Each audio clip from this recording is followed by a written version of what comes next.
আমার 4 নাম্বার বেবির সময় আমার সিজারে কত খরচ হয়েছে এবং কোথায় করাইছি ইত্যাদি আপনাদের সাথে সব কিছু শেয়ার করব। তো আসসালামু আলাইকুম, কেমন আছেন সবাই? আশা করি ভালো আছেন।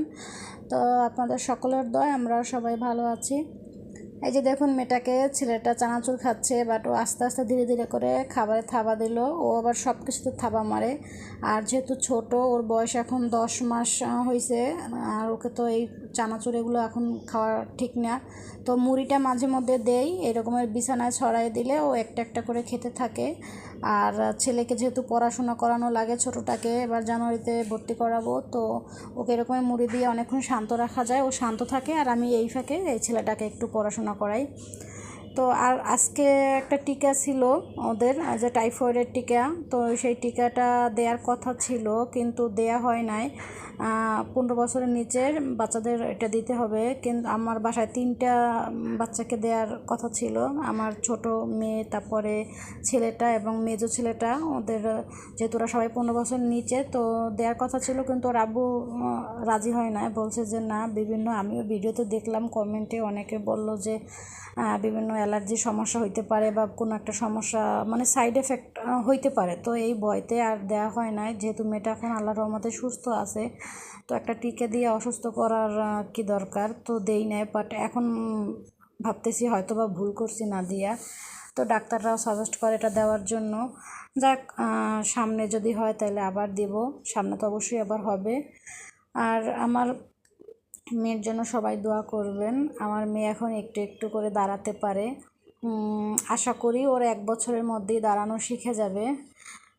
তো আমার প্রেগনেন্সির পুরো টাইমই প্রতি মাসের যে চেক আপটা ছিল, তো ওটা আমি ওই ফরাজি হসপিটালের ডক্টরকে দিয়ে করাইছি, এবং উনি আমার সিজার করছে। তো ফরাজি হসপিটালে আর আমার সিজার হয়েছে, আর সেখানে মোট খরচ হয়েছে আপনার 60,000, তার থেকে কিছু বেশি হবে হয়তোবা। তো উনি আমার ডাক্তারটা খুব ভালো ছিল, ওনার কথায় অনেক সাহস পাইছি, ওনার কথার উপরে ভরসা করি মানে সিজারটা করানো আর কি। এবং সিজারে তেমন কোনো কষ্ট হয় নাই। 4 নাম্বার সিজার যে একটা ভয় ছিল, সেই ভয়টা মানে যতটা ভয় করছিলাম ওই রকমের তেমন কোনো কষ্ট হয় নাই। আর ডাক্তার অনেক ভালো ছিল।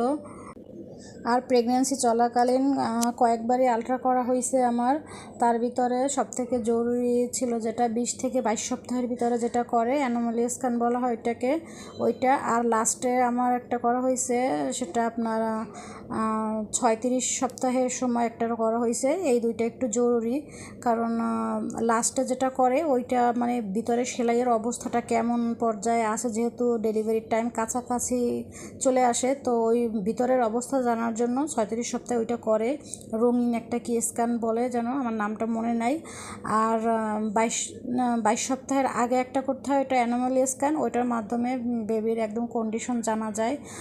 লিঙ্গ তো তারা বলে না, ঠিক আছে, জেন্ডার বলে না তারা, ছেলে না মেয়ে, বাট বাকি আপনার বাচ্চার সব কিছু ঠিক আছে কিনা, সুস্থ বেবি কিনা, তো এগুলো জানতে হলে ওই অ্যানোমালি স্ক্যানটা করতে হয়। ওটা একটু বেশি মানে সময় নিয়ে করতে হয়, আধা ঘন্টা 20 মিনিট এরকমের সময় লাগে করতে।